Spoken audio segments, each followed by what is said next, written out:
Bien, s'il n'y a pas d'autres questions sur le Conseil, je suis à votre disposition pour les éventuelles questions d'actualité.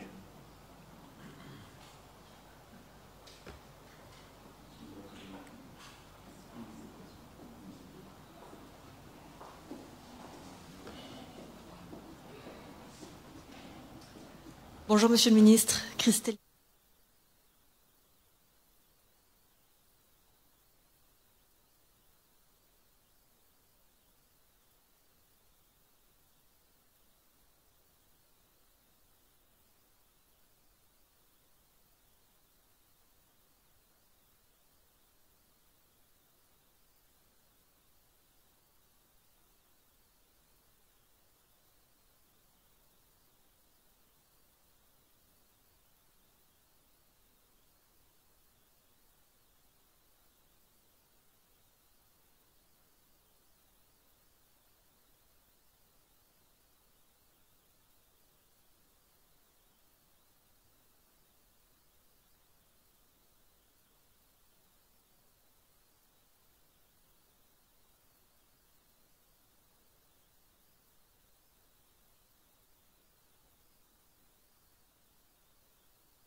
Nous attendons jusqu'à ce jour les preuves de ces accusations.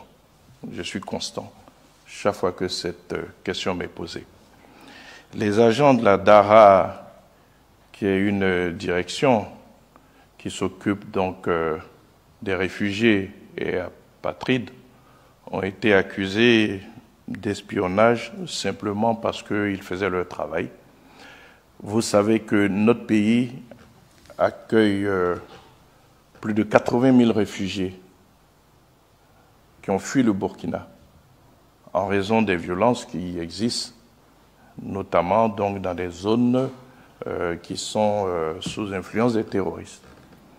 Ces personnes, pour pouvoir bénéficier de l'aide de l'État ivoirien, ont besoin d'être identifiées, d'être recensées. C'est juste un travail administratif qui est fait. Et ces agents de la DARA donc, font régulièrement ce travail de recensement parce que le flux est continu. Nous recevons régulièrement donc, de nouveaux réfugiés. Dire de ces fonctionnaires, tous des civils, que ce sont des espions, ça ressemble un peu à des fantasmes qui sont faits de ce métier d'espionnage. Un agent de recensement de la population pourrait en ce moment être un espion. Un agent d'état civil qui pose des questions sur la naissance d'un enfant pourrait être un espion. Une sage-femme qui reçoit une femme dans le cadre de consultations prénatales pourrait être un espion. Je pense qu'il faut sortir des fantasmes. Ce sont des civils qui faisaient leur travail de recensement de réfugiés pour que ces réfugiés puissent bénéficier de l'assistance de l'État.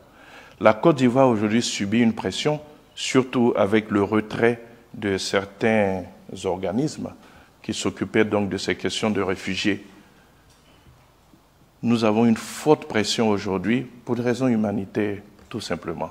Et nous nous sommes organisés pour pouvoir suppléer l'absence de ces associations, de ces ONG qui se sont retirées donc en raison de la politique actuelle qu'il y a donc dans ce pays voisin, frère. Donc, vraiment, il faut penser à tous ces réfugiés. Penser à tous ceux que la Côte d'Ivoire assiste. Parce que nous sommes une terre d'hospitalité. Parce que nous sommes une terre d'accueil. Dit de ce point de vue que nous abritons leurs ennemis, la Côte d'Ivoire a toujours été une terre d'accueil. Et beaucoup d'Africains ont trouvé refuge en Côte d'Ivoire. Nous n'avons jamais caché que certaines personnalités donc, du Burkina étaient en Côte d'Ivoire, tout comme nous avons reçu aussi certaines personnalités du Mali, du Niger et à une certaine époque du Libéria ou même du Ghana et de Guinée. Nous avons une tradition de terre d'accueil. Et tous ceux qui sont sur notre sol savent que pour respecter ce devoir d'hospitalité de la Côte d'Ivoire, ils doivent s'abstenir de certaines pratiques. Donc tous ceux qui sont ici, ils sont là au nom de la terre d'accueil que constitue la Côte d'Ivoire pour tous les Africains, quels qu'ils soient.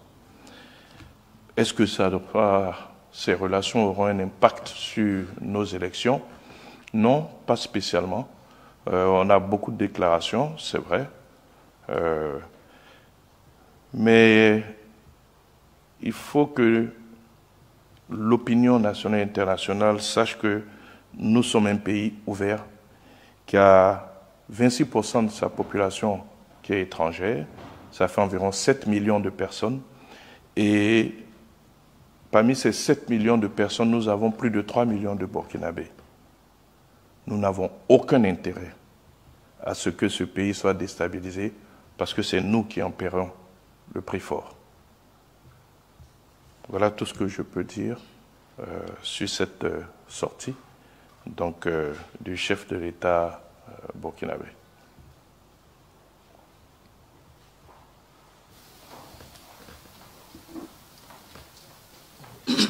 Bonjour Monsieur le Ministre, Balogun Adama du Baromètre. Alors 44 000, c'est le nombre de soldats qui seront mobilisés pour la sécurisation des élections. La hausse par rapport à la dernière présidentielle est non négligeable, elle est de 9 000 soldats, ce qui laisse les comparaisons et analyses fusées de partout. Alors pouvez-vous nous expliquer les raisons de cet important renforcement sécuritaire? Merci. Ben parce que nous avons plus d'hommes, c'est pas plus compliqué que cela.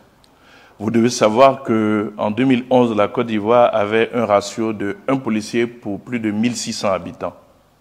Aujourd'hui, nous avons un ratio de 1 policier pour moins de 500 habitants. Ça veut dire que nous avons amélioré le ratio policier par habitant. Il en est de même pour la gendarmerie. Nous avons plus d'hommes.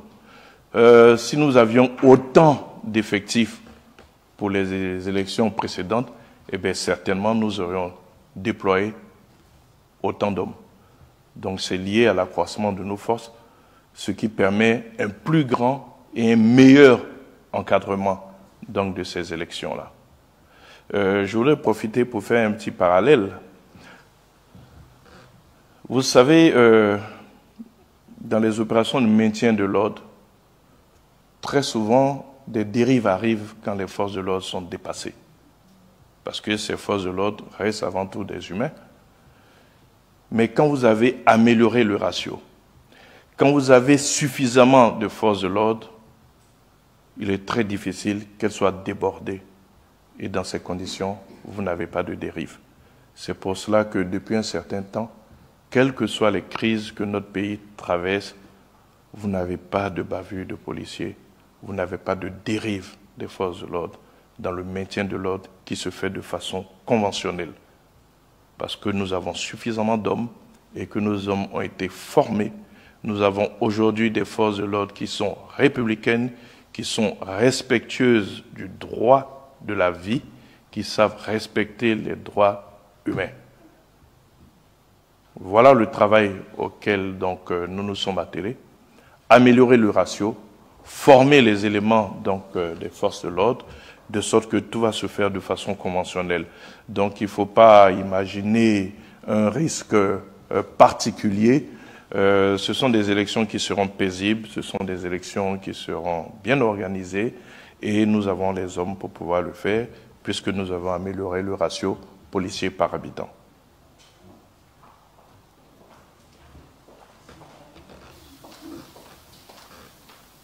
Monsieur le porte-parole, bonsoir.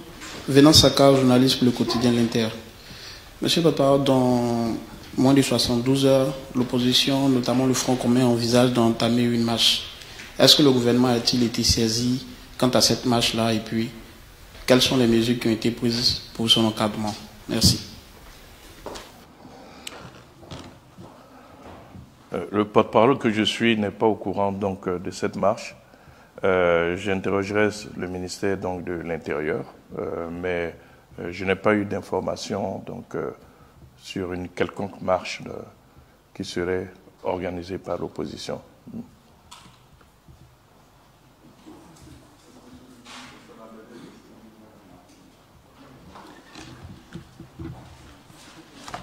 Ben, je vous remercie pour votre attention. Et puis à très bientôt.